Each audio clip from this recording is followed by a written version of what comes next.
नमस्कार दोस्तों, स्वागत है आप सभी का। और जैसे कि आप सभी लोग जानते हैं कि एसएससी ने एक सरप्राइज आपके ऊपर डाल दिया, जिसके अंदर उसने बताया कि भाई इस बार आपका जो मेंस का एग्ज़ाम होने वाला है वो 2 मार्च से शुरू होने वाला है, जिसके अंदर अभी लगभग दिन है आपके पास 23 से 24। ठीक है। अब मेन बात आती है कि अब बचे कुछ समय को आप बेस्ट यूटिलाइज कैसे कर सकते हैं। सबसे पहले ये ध्यान रखिए, ये जो डेट आई है ना, इसने सभी के अंदर प्रेशर क्रिएट कर दिया, चाहे वो स्टूडेंट हो चाहे वो टीचर हो। टीचर्स को भी कोर्स अपना जल्दी जल्दी पूरा कराना है, स्टूडेंट्स को भी ऐसा करना है कि कम से कम समय में सारी चीज़ों को टैकल करना है। अब इस समय सबसे मेन चीज़ जो मैटर करती है वो मैटर करती है आपका पेशेंस, कि आप भाई घबराए ना। ठीक है, एग्ज़ाम जरूर आया है, डेट जरूर आई है, पर इसका मतलब ये नहीं है कि आप घबरा के तैयारी ही नहीं कर रहे हैं, तैयारी छोड़ रहे हैं, या आपको लग रहा है कि इस बार नहीं हो पाएगा। ऐसा बिल्कुल भी नहीं है। ठीक है, तो सबसे पहले मैं आप सबसे यही कहूँगा कि भाई घबराना आपको बिल्कुल भी नहीं है। ठीक है, आपको केवल ये तय करना है कि अगले 20-22 दिन तक मैं कैसे बेस्ट अपनी तैयारी को कर सकता हूँ। अब ऐसा कोई बंदा नहीं रहने वाला जो बहुत परफेक्शन के साथ जाने वाला है। ठीक है, क्योंकि समय बहुत कम है। जो काफ़ी टाइम से तैयारी कर रहे हैं उनकी बात अलग है, उनको एक ग्रेस जरूर मिलेगा। पर जो ये सोच के बैठे हैं कि भाई अप्रैल में एग्ज़ाम होगा या बहुत ज़्यादा समय है अभी उनके पास, तो उनको दिक्कत आएगी।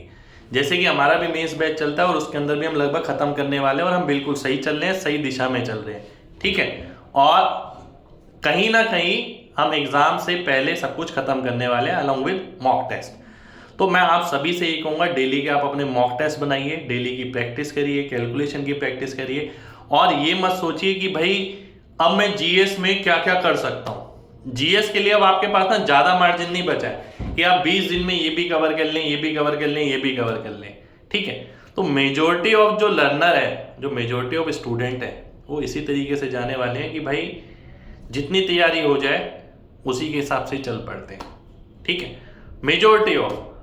पर मैं आपसे ये कहूँगा, अगर आपको अपना एग्ज़ाम बहुत बेहतरीन करना है और आपको लगता है कि इस बार सिलेक्शन लेना है, तो आपको अगले 20 दिन बेस्ट यूटिलाइज करने हैं। ठीक है, आप हर वो चीज़ पढ़िए जो आपको लगे कि रिटेन रह सकती है। ठीक है, प्रैक्टिस उस तरीके से करिए। यानी मेरा कहने का मतलब है कि आपको ना प्रैक्टिस करनी है ज़्यादा से ज़्यादा। ठीक है, कुछ नहीं देखना, आप ये सोचिए कि दिन दुनिया से अलग हो जाइए 20 दिन के लिए, और अपने टाइम का बेस्ट यूटिलाइज करना। ये मत करना कि अगले 20 दिन आप जीएस पढ़ रहे हैं बैठ के कि जीएस में क्या क्या था। उसकी प्रिडिक्टेबिलिटी बहुत कम है। ठीक है, बाकी के जो 3 सब्जेक्ट हैं वो बहुत स्कोरिंग है। ठीक है, और वो आपको सिलेक्शन दिला सकते हैं, डेफिनेटली उनमें बात है।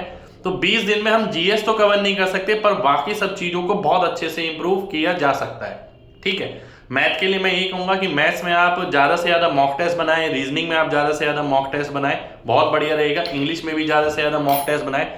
और ये चीज़ ध्यान रखिए, जीतेगा वो जो धैर्य रखेगा, जो घबराएगा नहीं। जो घबरा गया ना उसके लिए कुछ भी नहीं है, क्योंकि 20 दिन अगर देखें, 20 दिन बाद एग्ज़ाम है, एग्ज़ाम बहुत करीब आ गया, अचानक से एकदम सिर पे बम फूट गया सबके। ठीक है, पर कंपटीशन यही होता है। ऐसा नहीं कि आपकी तैयारी कम है और दूसरा बहुत अच्छी तैयारी कर लेगा 20 दिन के अंदर। तैयारी वो है जो इतने समय से आपकी चल रही है। ठीक है, 20 दिन में कोई बहुत बड़ा बदलाव नहीं होने वाला। ठीक है, बस अपना पेशेंस बनाए रखें, ये सोच के चलें कि मेरे को बेस्ट करना है। जितनी ज़्यादा प्रैक्टिस हो सके उतनी ज़्यादा प्रैक्टिस करिए। ठीक है, कैलकुलेशन पे ध्यान दीजिए, साथ के साथ स्पीड पे ध्यान दीजिए। स्पीड इस बार मेजर की है, ध्यान रखिए बार बार, क्योंकि मैथ और रीजनिंग जो होने वाले हैं ना वो आपकी स्पीड डिमांड करने वाले हैं। अगर आपकी स्पीड नहीं है ना तो इस बार डेफिनेटली एग्जाम क्रैक नहीं होने वाला है, क्योंकि 1 घंटे के अंदर मैथ और रीजनिंग करना है। इंग्लिश जीएस के लिए बहुत सारा समय है, वो आराम से हो सकता है, पर मैथ और रीजनिंग के लिए इतना नहीं है। तो घर पे जितना हो सके मैथ और रीजनिंग को रगड़िए अच्छे तरीके से। ठीक है, टाइम बाउंड तैयारी करिए कि इतने टाइम में ये करना, इतने टाइम में इतने क्वेश्चन, इतने टाइम में इतने क्वेश्चन, इस तरीके से प्रैक्टिस करिए और घबराएं बिल्कुल ना। मैं बार बार आपसे ये कहूंगा कि भाई इस टाइम जो घबरा गया ना वो तो पहले ही आउट हो गया, वो पहले ही हार गया।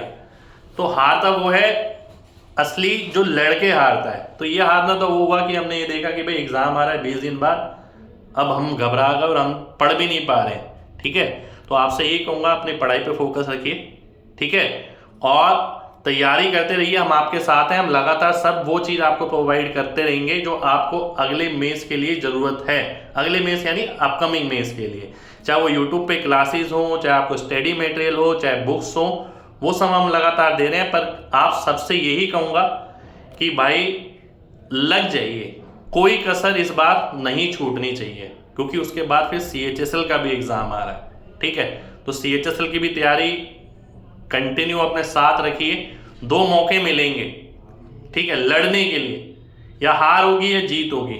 अगर हारते भी हैं तो अगली बार जीत पक्की होनी चाहिए, और अगर नहीं हारते हैं तो इस बार जीत के लिए खेलिए, ठीक है। यानी इस बार हारना नहीं है, आपको हारना भी है तो लड़के हारिए। इस चीज़ से बिल्कुल मत हारिए कि मेरी तैयारी नहीं हो पाई, इतने सारे सब्जेक्ट हैं, पैटर्न चेंज हो गया, दूसरे की तैयारी हो जाएगी।